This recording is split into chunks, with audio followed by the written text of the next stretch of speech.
Uh-huh. I just feel like I've been around the block, ripping up fantasy stock, working around the clock. Look at the view from the top. Researching rookies a lot? No, I just be listening to pods. Yeah, one in particular, I'm just a messenger. Let me just pass on the rock. Browning, brunning, pruning, pronouncing ain't what he's doing. What he's doing is not losing, but infusing you with new things. And there's Dennis the Bennett, yeah. The man is a menace, yeah. Building a dynasty, some of the finest things. Promise you, you won't regret it. Sly as a fox, cultured in pop. Give him his props. Here is a thought, here is a box. And you cannot compare them at all, so don't even try. Careful with the news, but when you use a take, I take up Tony Fire. I mean Dyer, because anyone else is a huge mistake. Whoa, fantasy round table, fantasy round table. Yeah, fantasy round table. Come take a look at the crown, baby. Hey, fantasy round table, fantasy round table. Woo, fantasy round table. Come take a look at the crown, baby. Go. What is going on, everybody, and good morning. Welcome to another episode of the Fantasy Football Roundtable podcast, brought to you guys by the Pigskin Podcast Network. You can find them at PigskinPodNet on Twitter, or you can search the hashtag TPPN as we and many of the other podcasts go live. It is July 4th. Do we call this Independence Day, or do we say Happy July 4th? I'm very curious because I think it's both. See, I've been corrected many times on that, so I was just curious. Everybody I work with as of recently, when I was talking to customers or whatever, and be like, hey, have a happy July 4th weekend. Like, yeah, happy 4th. And so I'm just like, okay, cool. I feel like that's the new lingo now. And then I was corrected many times. Like, no, it's Independence Day. It's like, okay. I mean, it is Independence Day, is, but if yes. you're wishing somebody to have a happy 4th of July weekend, it's appropriate as well. Okay, just checking. I wasn't sure. But anyways, it is July 4th, so, just trying to get that out of the way. Happy Independence Day for anyone who wants, happy Independence Day. You guys excited? Matt, I know we just rushed you in preparing all of this stuff as we were getting ready for this show. Like, you guys excited? Dennis was already at a parade. I was sleeping in. I had a big thing last night. Like, everybody excited for the 4th? I think I'm going to try to avoid my wife's honey-do list most of the day, even if that means I have to trick her by saying, hey, let's go jump in the pool, because she loves to go float around in the pool. I feel about the pool much like I felt about the boat. Not my gig. Has a lot of maintenance stuff I don't really care to deal with, but I don't mind hopping in now and again. I feel like you've got a new way to avoid that now with your guys' love of Stranger Things. She's like, hey, babe, why don't we just sit down? Let's watch some Stranger Things. And that would knock out a full day quickly, I promise. She's not like it was her idea, and at 3 or 4 episodes in, she's like, I don't know. And Cole, it was her and Cole, and they invited me, and I'm like, all right, cool. And Cole is like, oh, that's kind of scary. I'm like, well, it's got some moments in the first season. Like, my kids will not watch it now. I don't feel like it's as scary now. And Matt, I know you're as far in as I am. So I feel like the horror part is kind of gone away for the most part. The first seasons, it's got a little bit of that. But, I mean, you got to give it some time. I was very much the same way. The first time I watched it, I think I saw like 2, maybe 3 episodes. Like, yeah, this just ain't for me. And then I came back not even a month ago, and I've gone through 4 whole seasons. Like, you give it time, the characters will grow on you. It gets really interesting really quick. Yeah, I'm still at the point. I'm like, I don't know what the objective is. We're looking for the buyer's kid. Okay, I get that. We've met Elle. Okay, she's got like Stephen King superpowers of some sort. She's a Jedi. Yeah, something. So the whole first season is pretty much about finding Will. There's just, you get some interesting little things thrown in your way in between all that. So, I mean, Winona Ryder seems to make choices in men like my ex-wife. So, I don't know. I mean, after me. I should say that changes. She gets better. Matt, what about you? What are your plans for today? Well, like you, we finished Stranger Things, so I was saying, because I'm old and I'm on a schedule, my body woke me up at 5:30 a.m., despite the fact that they were setting off mortars in our neighborhood. into the wee hours. You know, it was like going to sleep in a shelling zone because we're right next to Fort Carson, which is a giant army base. A lot of Fort Carson people live in this neighborhood. So they have access to the good fireworks. Well, yeah, and technically you can drive over the border into Wyoming, and I've seen them when we came through there, and there's giant shacks. But I'm sure they got some shipments up from Mexico every year. I don't really have to go to a fireworks show. I just need to go sit on my deck. Like in 2020, when nobody could leave the house, it was the most entertainment I ever had. It looked like, if you've ever seen one of those war movies where you just have like the smoke rising through the trees after the combat shelling, that's what it looks like on 4th of July. You hear them before you see where they are. You hear the whiz, as they're firing the mortars into the air. I invited some friends last year, but obviously we're kind of recovering from COVID. So I made a very patriotic huevos rancheros breakfast casserole this morning after I did the yard. And then tonight I'm going to barbecue some hot dogs. I will first watch national champion, American patriot, great historic American Joey Chestnut as soon as we finish here. And then later I'll make my own hot dogs. I will not be eating 97 or however many he can put down. But my big annual tradition every year has been, probably since I was a teen, is to watch the greatest 4th of July film of all time, Steven Spielberg's Jaws. Oh, I like it. It's not where I thought you were going to go. So I like it. Yeah, Jaws takes place on the 4th of July. It does. Yes. It is a classic movie. I love it. All right, so we are here today to talk about the NFC West, continuing our team preview series. Today we're going to talk about the Rams and the Cardinals, but before we get to that, and I'm going to be honest, this is news to me, so I'm going to throw this to Matt because I'm assuming he saw this somewhere. I did not. I was practically out of commission. It was Dennis. Oh, Dennis, okay. I was out of commission most of yesterday, so I did not see this. There are now apparently rumors and rumblings about Baker Mayfield heading to Tampa. Dennis, what is it that you saw? Jared Gray from Toilets to Titles, and he's done some other work. He's done some work with ESPN and Fox Sports. And I feel like I heard this like a month or two ago, something about, there may be interest in Baker to Tampa.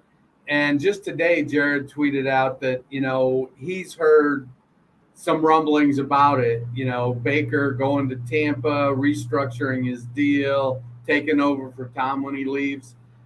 Honestly, it's not that implausible of a scenario, and it might be like, it's of the situations for Baker, it's probably the best one. It's certainly the best team, has the best overall set of weapons. We'll have to see how the new head coach in there sort of settles in with Arians gone. But, Tampa has a pretty good team, and, they work some cap magic. I feel like they could, restructure things and get Baker in there. And, I mean, he's certainly better than Blaine Gabbert and whoever the hell else they have backing up Tom Brady. Kyle Trask, I believe. Kyle Trask, that's the name I couldn't remember. So is it plausible? It is. Is it probable? I don't know about probable, but if I'm Baker and I got the choice between sitting behind Tom for a year or two in Tampa or going to the dumpster fire that's Carolina or going to, and I get competitiveness. Maybe he's probably the best quarterback on Seattle if he goes there. But, Pete's old and stuff. And so, I don't know. I'd probably take the Tampa option myself if I'm him. Yeah, I think we were all kind of interested in Baker potentially. So if Baker goes there for fantasy for 2022, not only is he irrelevant, other than, Tom Brady had one season in his entire career where he got wiped out with injury in 2008. It's not beyond the realm of possibility, but it's pretty unlikely. I would think he's irrelevant. And then it becomes a big question of the Devil's Triangle in a couple places of Geno Smith, Sam Darnold, and Drew Lock. Do you believe in any of them? And a lot of us play super flex leagues, which usually in a super flex league, if you're a starting quarterback, there's a chance they're going to need you at some point in time down the stretch. You have all those guys. It also has huge fantasy ramifications for Metcalf, Lockett, Fant, DJ Moore, Christian McCaffrey. I think a couple of those fan bases are waiting. It would be a smart thing for Tampa Bay, because I think Tampa Bay went from being a potential NFC favorite to, when we thought Tom Brady wasn't going to be there and we didn't know who the quarterback was, there were a lot of questions. I don't know if it's a lock that Baker takes over. I think they do kind of like Kyle Trask, and you could see those guys continuing. I bet they would hold both of them and have some kind of competition. It probably gives you a sign that Tom's maybe in for one more year. They don't think he's going to do anything beyond that. The question is, does Tampa Bay actually make a trade for that? Do they put up, if other teams start to get in a bidding war, this is the dream come true for the Browns, who were, on the fence about whether they had to release him. If you start getting multiple teams with interest, the Browns could actually get something back for Baker, which might be the biggest winner in this entire thing.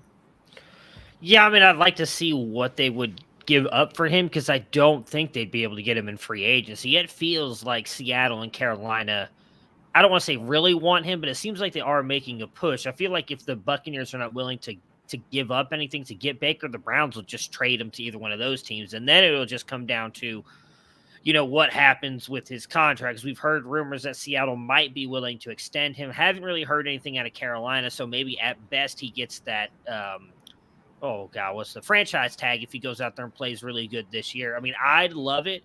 There were rumors very early on that Tampa Bay was interested when Arians was there. And because I remember talking about, like, that'd be the perfect spot for him. He goes in there, learns if Brady comes back, because at that point in time, we weren't sure if Brady was coming back. And it's like, if Brady comes back, he gets to learn for a year. Otherwise, I think he beats those guys out. I don't think Trask or any of those guys have a shot. I don't remember the exact quote, but I remember reading some stuff about that coaching staff not really loving Trask at all. So I don't think that, and I understand that. I think he was a little bit inflated by his numbers and the system that he ran in college. He does not have the strongest arm. I would say it's actually below average for most quarterbacks. So it would be an intriguing fit. I agree with Matt. It would be a pretty big fallout, I think, in the fantasy communities. It feels like a lot of people are expecting him to go to Seattle or Carolina. And so if you have DK and Lockett, you're crossing your fingers probably that you get Baker over Drew Lock or Geno. And then if you're in Carolina, you're crossing your fingers that you're not about to get one more year of Sam Darnold. And that may all go away if he ends up going to Tampa Bay. Personally, as a big Baker fan, I would love that.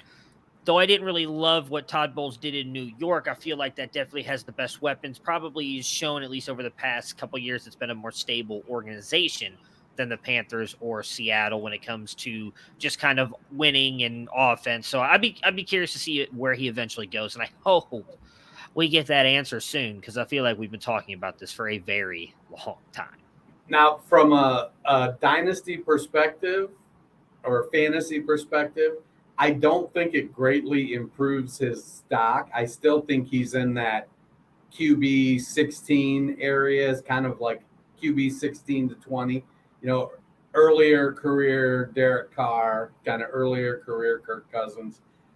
Does that mean he's got the possibility he can climb from there? Sure, but I still feel like he's a middling QB2, which is good for Superflex. Yeah, I've given up the dream on him ever being a QB1 at this point. I held strong for as long as I could, but at this point, I think it's time to face facts. So I agree with you there. All right, so let's talk about the Los Angeles Rams. Last year, obviously, won the Super Bowl, finished with a 12-5 record. Their key departures: Robert Woods goes to the Titans, Von Miller on his way to the Bills, Sony Michel to Miami, and Odell Beckham Jr. after the injury is still sitting out there as a free agent. Rumors are that it's likely going to be the Rams or the Packers. So Rams still seem to be in on Odell Beckham Jr., even though they brought in Allen Robinson Jr. and Bobby Wagner, and they drafted Kyron Williams as kind of their key running back add in the draft. Matt, Cam Akers is on track to start the season. What do we expect from him? Obviously, we saw him come back much earlier than many of us expected after that blown Achilles tear. Looked good in one game, then kind of struggled after that. There's some have him as a top 10 back. Some don't even have him as a top 20 running back. Where do you fall? And what do you think about Cam Akers? Yeah, I think if Akers stays healthy all season, he ends up in the RB2 range. I'm not super bullish that he ends up as an RB1 because, I don't think the Rams' run scheme is incredibly run heavy. And I think with the receivers that they have and the fact that they like to go down the field, they're not dumping it off to backs all the time. And also, I think they are still going to use Darrell Henderson. I think there's a chance they give some carries to Kyron Williams or somebody else. We've seen the Rams throughout the time. Cam Akers does not strike me as Todd Gurley. And I think it was only one or the first half of the second year under McVay where Todd Gurley was kind of the bell cow, and that was a different kind of back that they brought in. I think they like to use different guys. They like to use committee. And we saw a couple of times that Cam Akers actually was a liability to them in the playoffs. Struggled with some ball security and some issues like that. So I think he's going to have a good season, but people think he's going to explode. I think he has the potential that we think J.K. Dobbins has if he was healthy and had a full run. I don't think Akers is that same kind of running back, and it's not the same system. Yeah, I don't think I ever bought into Akers in competition with Dobbins. I had Dobbins as my RB1 in that class. And going into the draft, I had Akers at 4, Edwards-Helaire at 5. After the draft, those two basically switched. They moved Edwards-Helaire up to 4 and had Akers at 5. I like, Akers is a good athlete, at least prior to the Achilles tear, he was a good athlete. His issue has always been his vision isn't very good. And I think that sort of gives Darrell Henderson an opportunity to make plays, because when they need a big play, I think sometimes they go to Henderson because he has good vision. I just don't think Henderson has what it takes to hammer it in there between the tackles very frequently. But Henderson, he's going at RB 46 and Cam Akers at RB 19. I feel like that's good value for Akers. He's, low end RB2. I think I'm okay with that there. In Dynasty, he's RB 14. I still feel like he's a low end RB2 in Dynasty. So I don't think I'd pay running back 14 prices for him. Henderson at RB 46, I feel like he could be an RB3. So I feel like that's a little bit undervalued on him. He's RB 50 in Dynasty. I could see Henderson having a stretch of a few years sort of as a James White kind of back, producing because of pass catching, getting 125 carries and catching 60 or 70 passes. But as far as Akers goes, I like the value at RB19. ADP of 51.7. So that's early 5th round. I'd probably be waiting. I'd probably like him more at the end of the 5th than at the beginning of the 5th. Yeah. I really don't know what to think about Akers because I do expect he'll be a little bit better than what we saw in the playoffs. Again, he was coming off that Achilles injury and fairly early. We've talked about it on here, I feel like, at length with other players who've had it happen too. You're like, we've only really seen Donta Foreman come back from it, and it took him a couple of years. It wasn't a quick bounce back. I'm almost positive he bounced around on a couple different teams as well before finally landing with the Titans last year. And that Derrick Henry getting injured and him kind of having that back end of the season is kind of what vaulted him back up.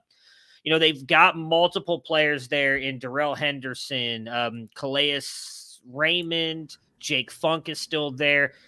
I was more excited about the drafting of Kyron Williams until apparently he injured his foot and had surgery. So I don't know what that means for him now moving forward. I value I still value him as a RB2 because I think he's got the talent. I mean, he was a really good receiving back in college as well. As Dennis mentioned, maybe that's where his value is going to come from. He had like 16, 30, and 20, I think, something close to that, receptions a year in college. Like, he was very good at catching the ball out of Florida State, especially when they had a really bad offensive line.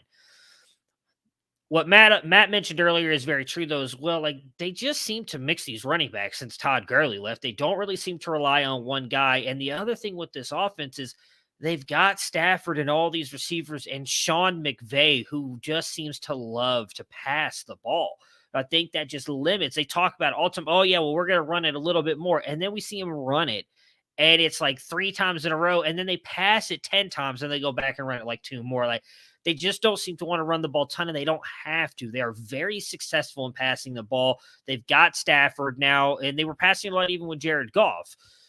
I don't think he's going to be that good. I do think he's got some receiving upside, so I kind of agree with Dennis there. I mean, RB19, that's not a bad value there for Cam Akers. I have him at like RB21, so you're paying up just a little bit, but if it's a guy that you believe in can get better than that or produce better than that RB19 value, I'm fine taking him there.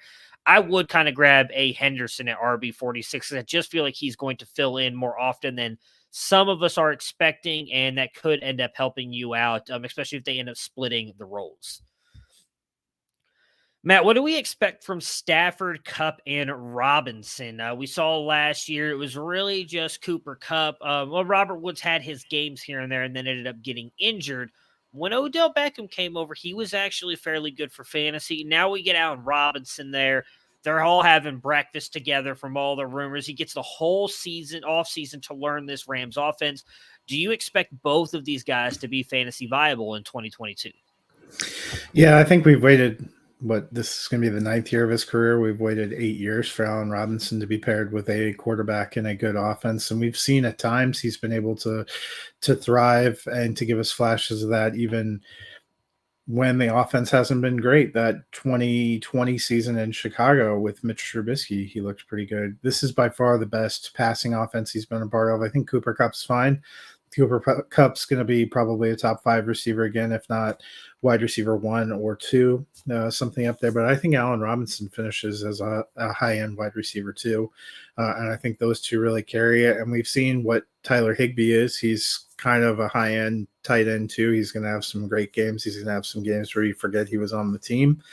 We talked about it before. Van Jefferson will probably have some good games where he competes and offers a few things. I don't know if he's a reliable week-to-week start, maybe a more of a deep league flex option. And I'm still going to be curious if they bring back OBJ, because I think if you combined Robert Woods and OBJ last year, if you combine them, and really they never played together. As soon as Odell got there, Robert Woods got injured. I think if you combine them, you'd be something close to wide receiver 2 over the season. OBJ really caught fire down the stretch there. I think Allen Robinson is better than that, and he's ready to thrive, and that will keep defenses honest too. One of the things we saw even in the Super Bowl is they were gravitating everything over to Cooper Kupp because there were no other options. I think this will diversify the Rams. You're muted. You're muted, Dennis. The combination of Woods and Beckham, they combined for 93 targets. I feel like, we're discounting Van Jefferson, and, he had 89 targets last year. I do think that if OBJ comes back, that pushes Van Jefferson, but Cooper Kupp is the unquestioned top dog there. And I think Allen Robinson will clearly be the 2, even if they sign OBJ. I feel like OBJ is kind of turning into Deshaun Jackson. He's going to get you some big plays. He's going to have some games where I don't think he's the consistent factor that he used to be. He's 29 years old now? Van Jefferson's ADP is 170 for Dynasty. So let me get over here on my screen. 183 for Superflex redraft. He's going off his ADP 75. I mean, Beckham is going at ADP at wide receiver 74. At his Superflex ADP is 186.3. That's a little bit screwy. Let me find my actual single sheet here. Where was Beckham? That's interesting. Must hear. Let's see. Beckham is going off at wide receiver 70, and Van Jefferson wide receiver 69. So, they're going close to each other. I think that's a big gamble. To me, the gamble is on Beckham, because if he gets signed, I don't think he takes everything that Jefferson is doing away. And I feel like, he's not going to be ready at the beginning of the season. So I feel like OBJ is a gamble. I'm out on OBJ.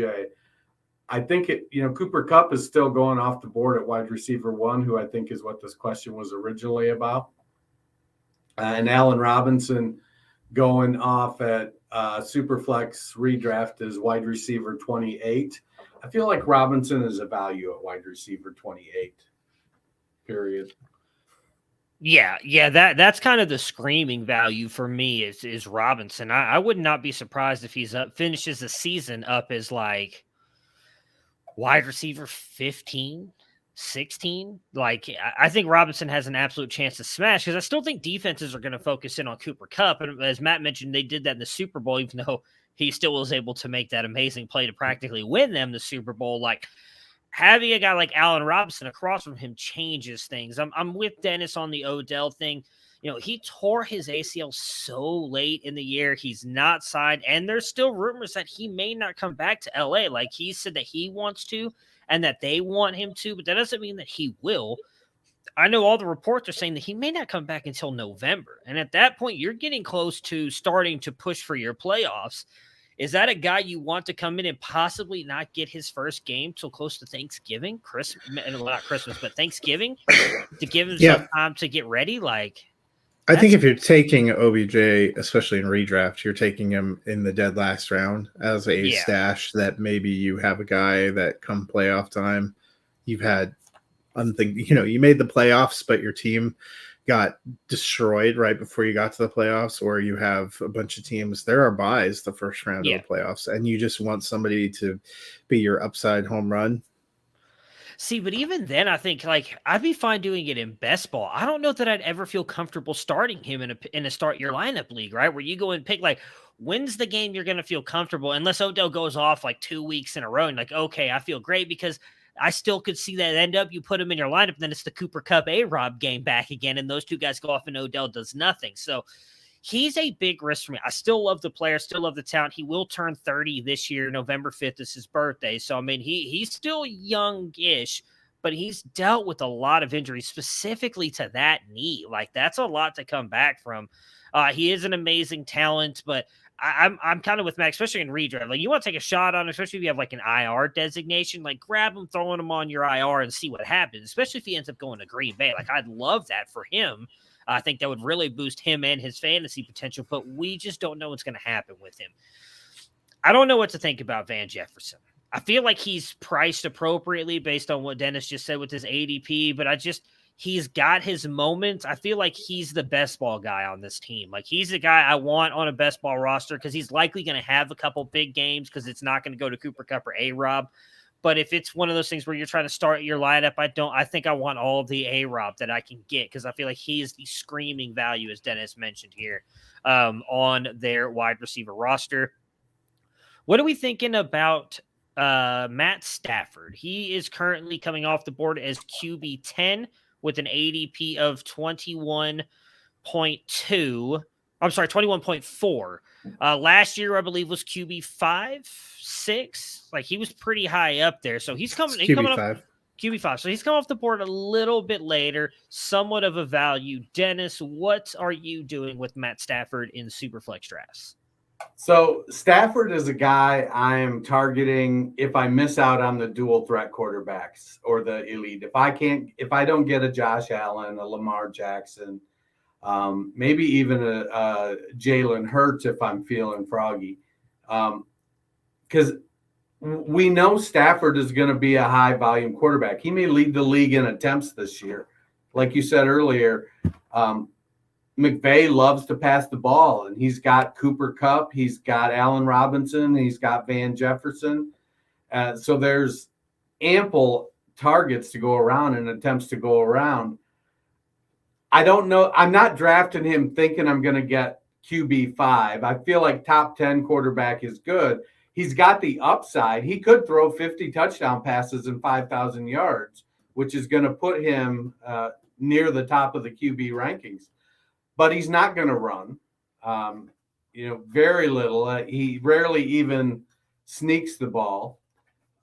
But he's an excellent quarterback. He's still, 34 years old, 35 years old. So he's still got some prime time left in him, and he's playing in a QB-friendly offense. At the end of the second round, in a super flex draft, that would probably have me going. So that's about pick 4. I've probably, unless it went 3 quarterbacks and Jonathan Taylor fell to me at 4, I'm probably taking a QB in the first round anyways. And so that would be tough for me to take 2 QBs in the first and second rounds. If I went another direction, if I decide to go a Jefferson or a Chase or a Kupp at pick 4, then maybe I do go Matt Stafford in the second. It's QB 10. It's good value. I don't know that would be my pick, though. I mean, I think if you're talking about redraft, and I'm assuming all these ADPs are coming because everybody's playing super flex. Because if you're in a 1 quarterback league, you're probably not taking 10 quarterbacks in the first 2 rounds unless your league has some kind of ridiculous scoring. But QB 10 to me was about dead on. I think when I was doing my redraft rankings, I had him at 9. I think that's about where he's going to be. He could end up popping a little bit higher. It depends on if some of those quarterbacks that have rushing upside end up getting injured and falling out, which is usually how that ends up shaking out a little bit of that top 10. I like Stafford. I think he's bankable. That's probably a dead on ADP. There's not a lot of value there. Yeah, I agree with that. Like, I'm looking at I started doing my quarterback redraft ranks. Right now I have him at 10, and then in my dynasty ranks, I have him at 12. So, I feel like that is the perfect spot for him. Like, that's just great value. Or not great value. Like, you're getting your value with him. I would not be surprised if he's a little bit better than QB 10. But, I mean, looking at some of these guys I had right ahead of him is Dak Prescott, Russell Wilson. Like, I would rather take a bet on either one of those guys, even though Stafford has a Kupp and a Arob now there. I mean, hopefully he has a Kupp. His wife hopes so. Yeah, I would think so too. Yeah, that he has Cooper. I'll go Cooper. How about it? And then he has himself a little Cooper, and he's got Arob. That I mean, he just doesn't have that rushing upside that most. I think looking at my ranks, the only 2 real pocket passers I have ahead of him are Aaron Rodgers and Joe Burrow, and I think both are fairly ranked ahead of him. Like that. That's just a fair ranking to have. So he's the 3rd in that category, and I do think it's exactly where he's going. So if you miss out on some of those top guys and you want to just I want a guy who's going to be in a really good offense with a lot of really good weapons, who's probably going to produce again, I'm taking Stafford, and that's not a bad bet to make. The win total here for the Rams is set at 10.5. I feel like that's low, and I don't know why. I mean, I know the NFC West is going to be really good, but when someone tells me you can win some money on putting, the over at 10 point, I feel like the Rams have got to be a shoo-in for at least 11, right? Like they're bringing back practically everybody. I think for me, it's an easy over, which then of course means it's not, but I think they're likely bound for the playoffs again. So I'm taking the over. I'm also taking the over. I think they get around 12. I have them winning the NFC West again. Yeah, I have the over on them as well. I just feel like they have enough defense to allow that high-powered offense to, win shootouts, and the defense is good enough that, if they need to be, if the offense is off, the defense is probably good for 1 to 2 games. Yeah, agreed there. Yeah, I mean, when you bring back and Mike, I can't remember his name. Not Von Miller. Who's the Aaron good Donald? Aaron Donald. Why the best defensive player in the league jumped out of my head? I don't know, but when you bring back Aaron Donald, I mean, all things. They added Bobby Wagner too. Yeah, no. Yeah. So I like Von Miller as a pass rusher, but Wagner's probably a better all-around linebacker. So now you have one of the best all-around defenders in Aaron Donald. You have one of the best all-around linebackers in Wagner, and you still have Jalen Ramsey up Yeah, I in was the going to say, back. and you have one of the best quarterbacks. So you've set really elite talent at all three levels. Yeah, they're really good at finding ways to just get vets to come in at decent salary prices. cap doesn't exist in Los Angeles. If you play host to the NFL Network headquarters, they give you a pass. They let you do what you want. That's a great job to have. You can get it. Next up, the Arizona Cardinals, who did finally make the playoffs under Cliff Kingsbury. They lost in the wild card round, finished with an 11-6 record. Their key departures: Chase Edmonds goes to the Dolphins. Christian Kirk signs that massive contract in Jacksonville. And Chandler Jones goes to the Raiders. They did trade during the draft for Marquise Hollywood Brown. They bring in Darrell Williams, and their key rookies were tight end Trey McBride and running back Keontae Ingram. Dennis, can James Conner do it again? Had that great season last year. For the most part, stayed healthy. I believe he only missed 2 games, had a ton of touchdowns. Do you think that he does it again? And can Williams factor in this backfield, or Keontae Ingram, who a lot of people seem to think is a sleeper in rookie drafts? So this all comes down to whether or not believe Conner can avoid injury. I want to believe. I think if Conner avoids injury, he's definitely in for a good season.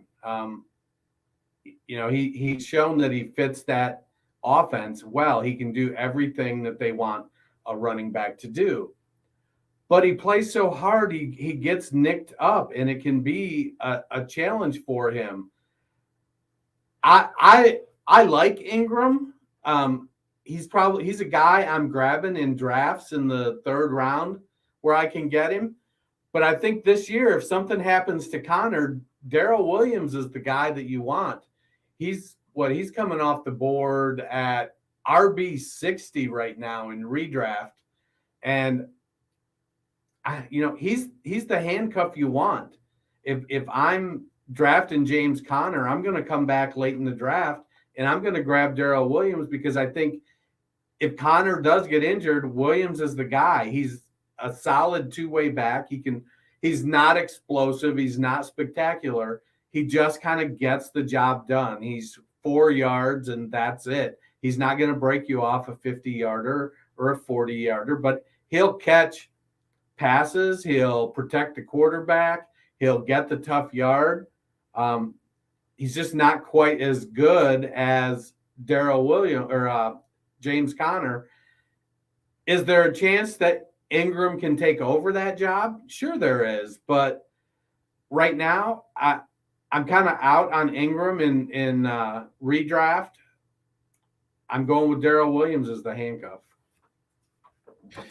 Yeah, all the Benjamin truthers when Darrell Williams signed, they all cried, shed a single tear. I think it's going to be a combination of Conner and Williams, and I think they're actually both going to have value throughout the season. We saw Conner and James Edmonds both have value throughout the season. We saw Williams when he was with Kansas City. He actually made more of his fantasy impact last year as a receiver. He caught some fantastic deep balls and seam routes from Patrick Mahomes. I think that's got to be a little bit of appeal to Kyler Murray. And I would agree that I'm going to be honest, if you looked at all of the Arizona fantasy assets ADP, the only one where there's value to me is Darrell Williams, because I think he'll end up in that low-end RB3, high-end RB4 territory, and he's going as RB60 right now. RB16 for James Conner is just about right. I know he was RB5 last year.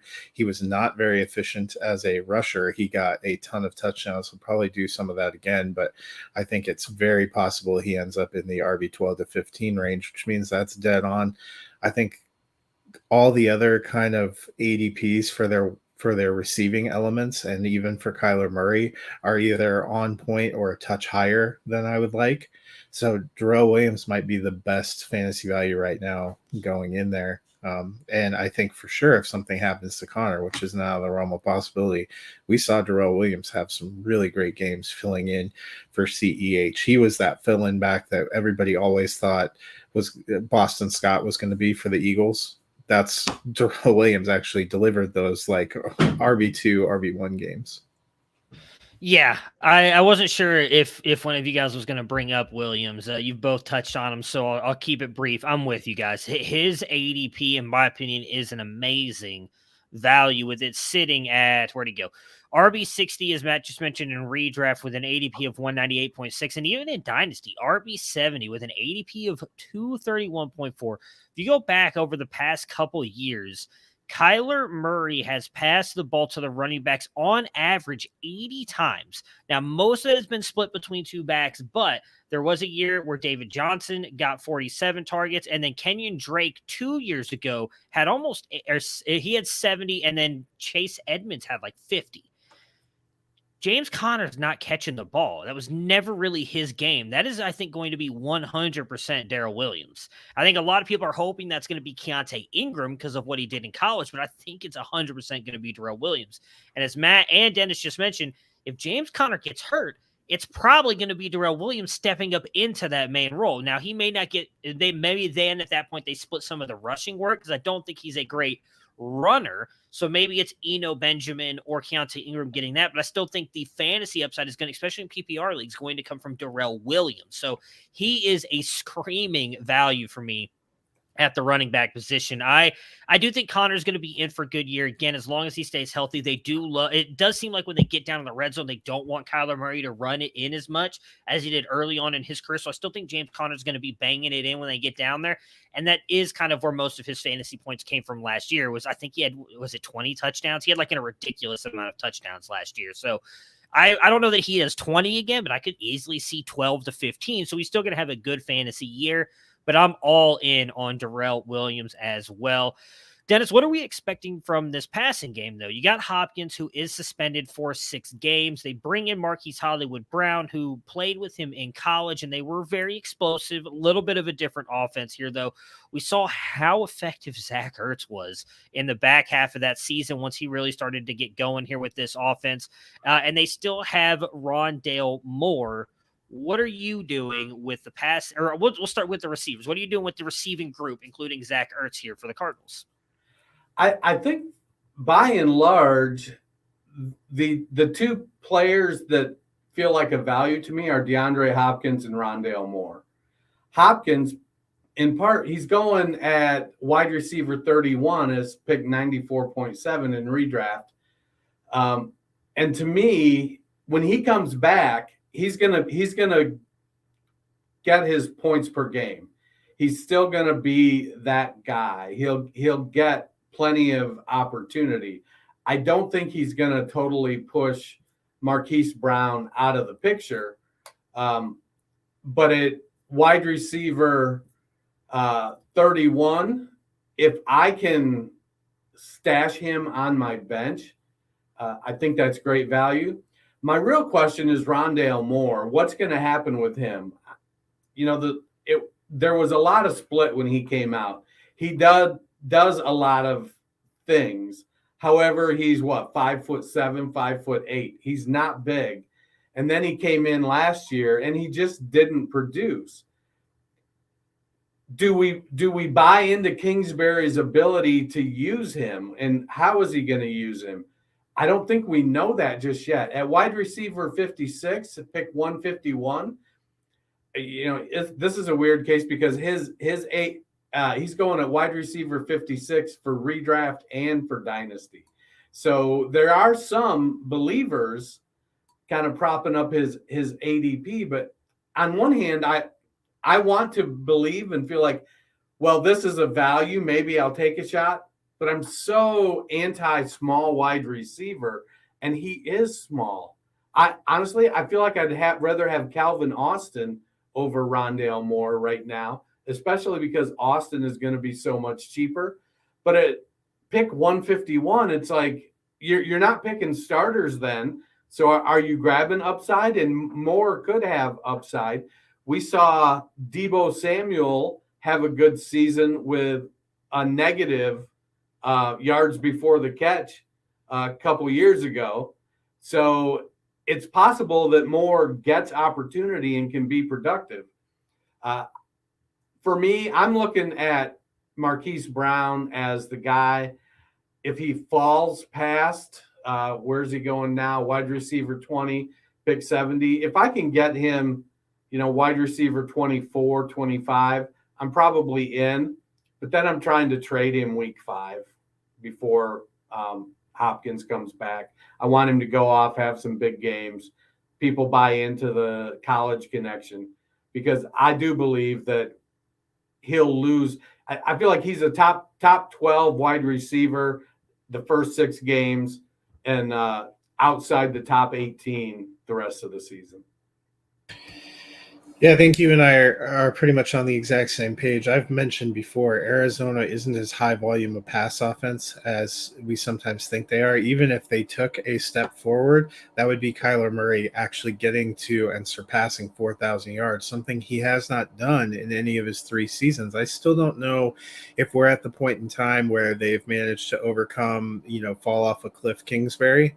At the end of the season either. With Hopkins missing those first 6 games, I actually have him as wide receiver 31 in redraft right now because I think he will be good when he comes back. But that's a huge chunk you're missing, and it's a huge guaranteed chunk of the fantasy regular season.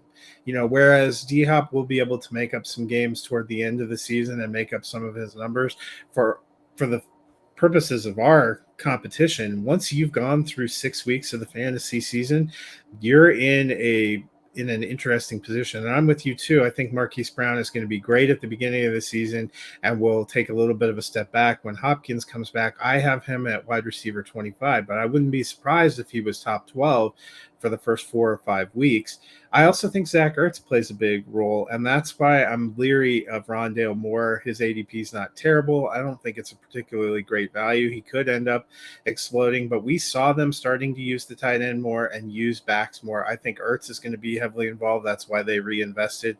The ADP that I find particularly ambitious is tight end 27 for Trey McBride, because you have Ertz in front of him, barring some kind of an injury.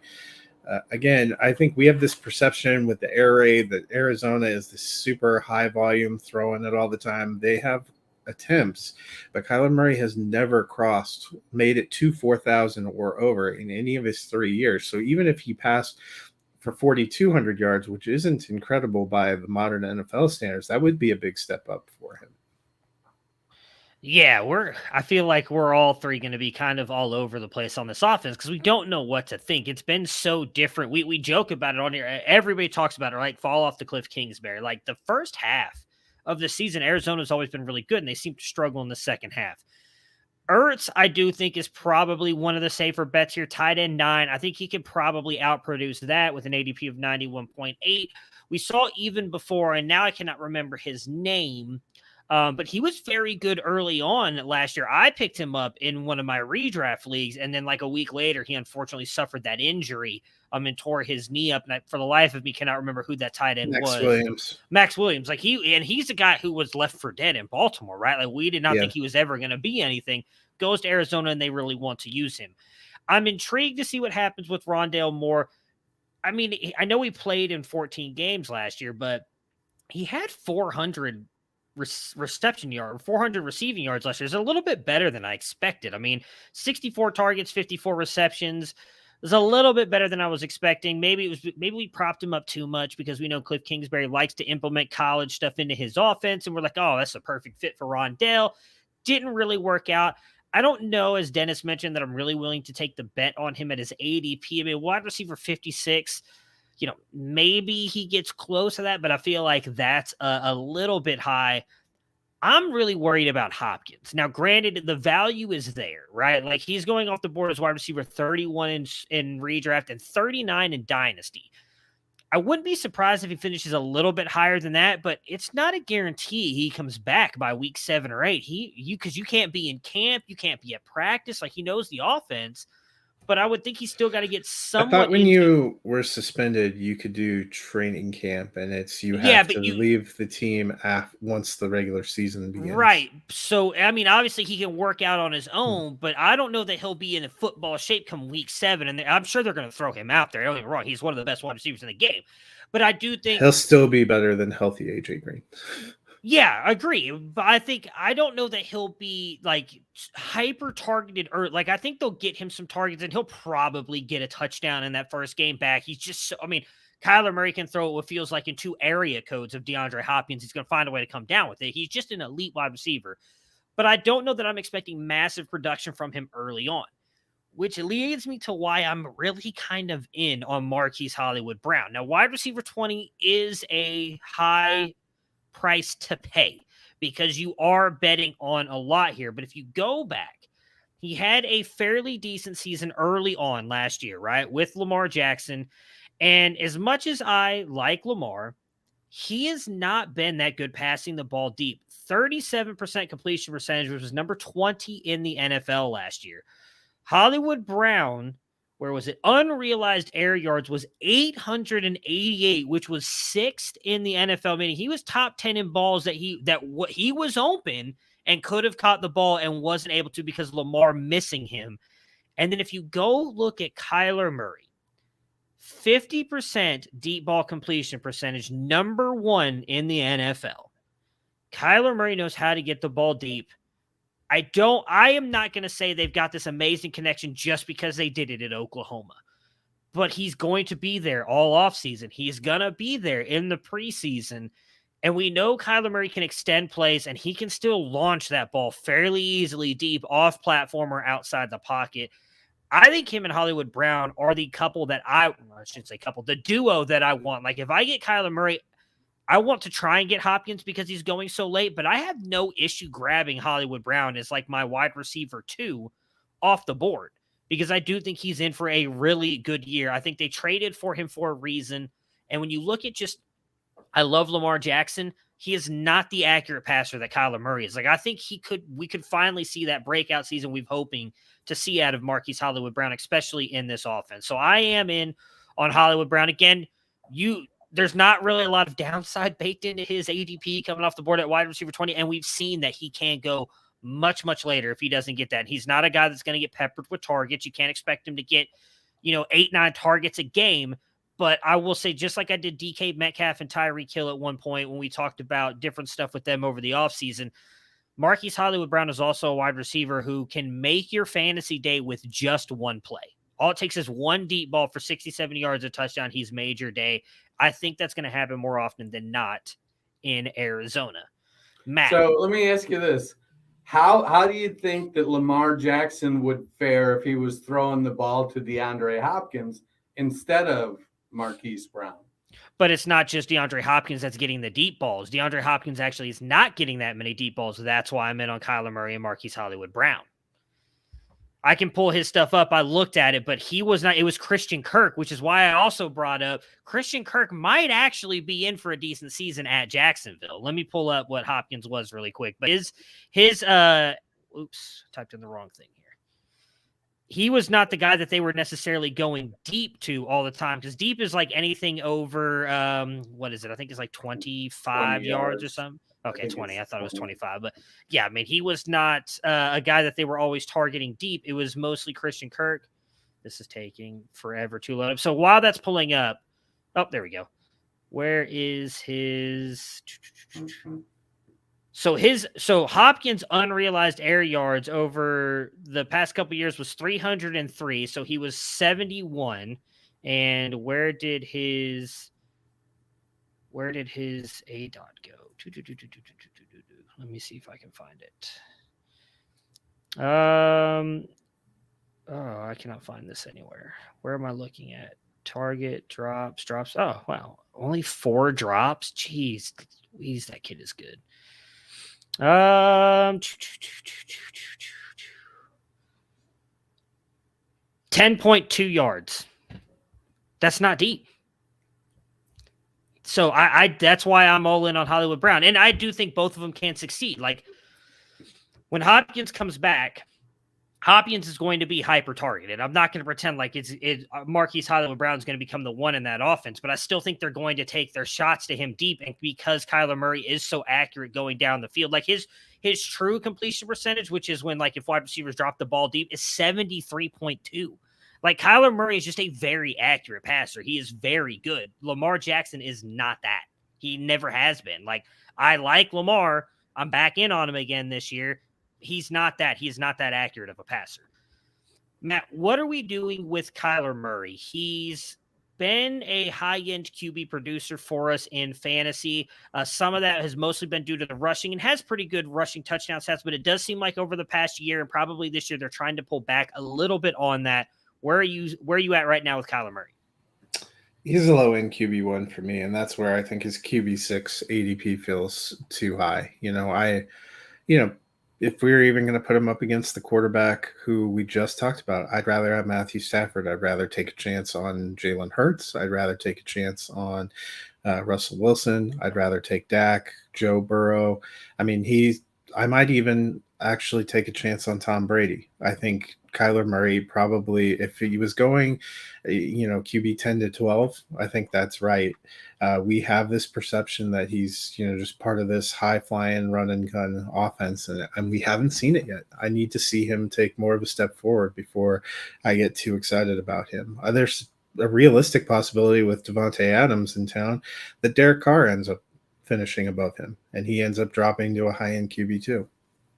Really quick, I misspoke. I was looking at the wrong thing. I was looking at his specific coverage. His actual average depth chart is 12.4 yards. Number 23 in the NFL was the Hopkins. So just to clarify, because someone will say that I was wrong, and I was. And what was Brown's? Oh, God. Now you make me go back and find Hollywood Browns. I don't know. Let me find out. His is depth of target is 10.8, 52. But again, different offense. That's Baltimore's compared to what I think he's going to do in Arizona. Well, and that was why I asked the question. If you were to put Nuke on Baltimore. But again, they play completely different roles. Like Hopkins is not the deep threat for anybody. He's a guy who's going to. He's got the deeper A-dot. Right now, better offense. I guarantee you it's not going to be that this year. Just watch what they do with Hollywood. That it's a different offense. It'd be comparing like Jarvis Landry's to. Well, no, he's probably going to be better this year. Trying to think of it's a completely different offense. In my opinion, you can't compare the two A-dots. You have to compare what the quarterbacks do in that offense. I feel you. Your thoughts on Kyler Murray, though? I've not been a Kyler Murray fan. I'm not a big fan, much like being team big wide receiver. I'm not a huge fan of 5'10" quarterbacks. I think Murray, a lot of his passing ability is predicated on his mobility. And we saw last year when he gets dinged up in the lower body and loses his mobility, it really affects his passing game. And they're not a great, they're not a high volume passing offense to begin with. So I feel like there's going to be some splash plays, some big plays. I agree with you. Marquise Brown is going to go deep a lot. I'm just not as sold as you are that he's going to be able to convert them just because he runs more deep passes. I feel like Nuke gets his fair share of deep passes, and he has a much stronger ability to bring the ball in. And for the most part, when you look at a statistic that says, completion percentage, it's not telling you how accurate the ball is. I'm sure you've got an advanced stat that can tell me how much more accurate Kyler's throws are versus Lamar's throws there somewhere. But a catch is a catch. And so whether it's, within the frame of the body or whether the wide receiver has to reach out for it and still come down with it, I feel like that's what Nuke does. Nuke catches what's thrown near him. And I feel like Hollywood Brown doesn't bring a lot of those types of throws in. I like Kyler. I don't like him at QB6. I especially don't like him at QB5 for Dynasty. I don't have, honestly, I don't have any shares of Kyler Murray. I did trade for one share last year in a 16-team Superflex league because I was like, I'm going to go all in. I'm going to make a run for it. And I ended up towards the end of the season when Kyler got injured and wasn't being productive, I traded him away for a package that brought me back Derek Carr. I'm honestly, I'm very happy with that. I have Carr and Tom Brady as my quarterbacks in that league. Yeah, I have Kyler dropped a little bit more. I have him down at QB7. That's more because I had guys like Jalen Hurts and Joe Burrow jump him. I also have currently Deshaun Watson up there just because we don't know what's going to happen. Obviously, once we get some kind of resolution with what's going on with him, he'll probably drop because I do expect him to miss games. But it was more of just I have players I think that have jumped him necessarily than him not playing well. So looking at their efficiency as a passer and deep ball passer, he surpasses Lamar in practically everything. Accuracy 7.8, he's number 10. He's number 1 in true completion percentage at 76.4. Number 1 in deep ball completion percentage at 50%. Number 8 in pressure at 51.4. And number 4 in a clean pocket with 74.5%. He's number 3 as a true passer with 106.9 rating. Number 7 with a 56.8 QBR. And then actually the only thing they're tied in is drops. They both have had 24 by their wide receivers over the past couple of years, ties them at 17. And matter of fact, just pointing out the fact that Hopkins doesn't get the separation that Marquise Hollywood Brown had, where he actually does a lot, or his team does not do better for him than Lamar's does.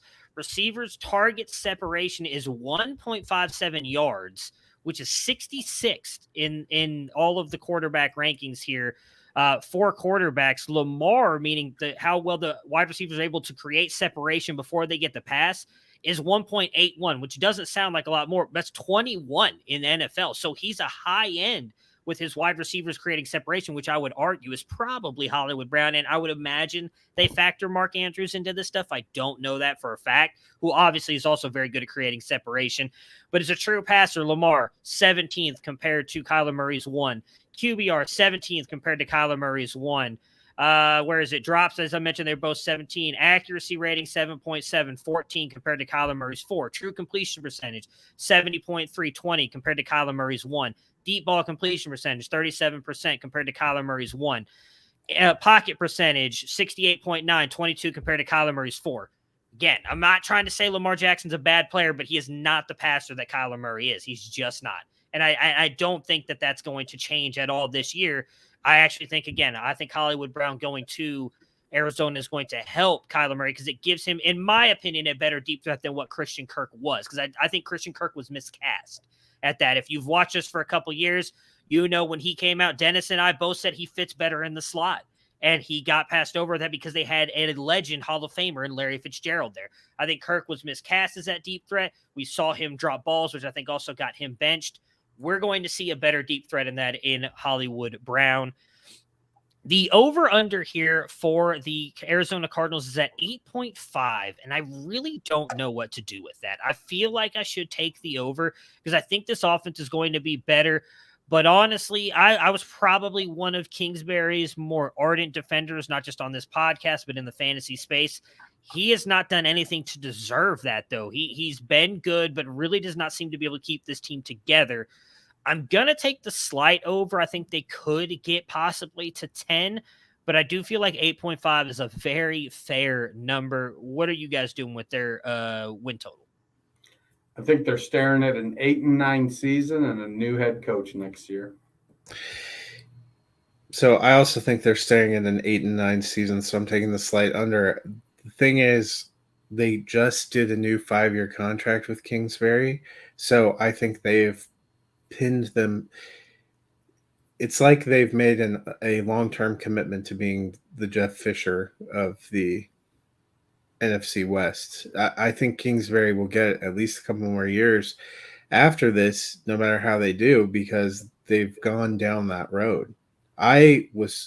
His extension this offseason was one of the more shocking to me, just because going back to 2014 in college, his teams have faded down the stretch hardcore.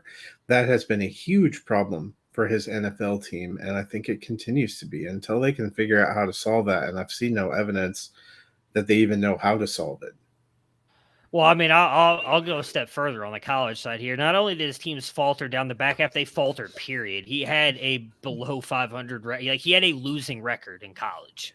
He must have like pictures of Steve Keim Maybe because he Well, let him borrow that adult film mansion that he lives in over one weekend. I don't know. But the fact that they not only re-upped him, but re-upped him for 5 years and took care of that before they went out and did Kyler Murray was fascinating to me, because now I would expect Murray's going to stay there. We may never see Kyler Murray with a different coach. I honestly think, but what you just said is why they did it, is because of Kyler Murray. They clearly want him to be there. A lot of the rumors were they were trying to get him extended, but he was doing it as like a stand with Cliff thing, right? Like those two are going to be paired together. And I agree. I think they're going to be there for probably 2 or 3 more years. And if this continues to happen, maybe finally we see them move on from him. But I think it's because of Kyler Murray that all this stuff has been going on. Because that first regime clearly believed in Josh Rosen. And then as soon as they brought Cliff in, and we heard all the narratives that offseason that, oh, well, it's going to be Kyler Murray, because none of us believe that. There's no way you take a QB top 10 and then you take a QB at 1. And then it happened, and they completely shifted the quarterback landscape as well. So, which may not have been a bad decision. No, it wasn't a bad bet, but I think betting on trying to keep the coach with the QB that both want each other, like – we've seen QBs want to keep their coaches before, and I'm not saying that whoever wanted Jeff Fisher, I don't even remember who the court was. It Jared Cook? Yeah, Jared Goff. I'm sorry. No, not saying that Jared Goff wanted to lose Jeff Fisher, but like Sean McVay was the best thing that probably happened to Jared Goff. We don't know that someone else couldn't come in and get the best out of Kyler Murray. Sometimes it's best to just move on and see what you can do. But, I understand they want to extend Kyler Murray. So that will do it for us today. We will be back on Friday with 49ers and Seahawks. I couldn't remember either one of them there for a second. Back with the San Francisco 49ers and the Seattle Seahawks. Everybody have a safe and happy 4th of July, and we will talk to you guys again on